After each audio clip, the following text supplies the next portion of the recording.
Amen. You don't see it physically, you see it spiritually, but it is banked in the mind. In other words, what is the image that hits your mind? What is the feeling that hits your heart every time you think about praying for what you are praying for? If you say, in the heart, maybe I'm not going to get it, let me just try today. What are you saying? There is no hope. If in the mind says, I don't see myself there, there is no hope. Because hope is the eye of the spirit that taps itself in the mind. Amen.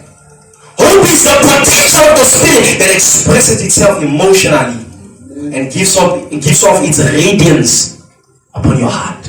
Amen. That is hope. That burning fire inside of you. I'm totally convinced I am burning for God. Amen. I've run this mile so long without backsliding. I'm convinced that I am burning for God. Amen. Are you convinced? Amen. Right.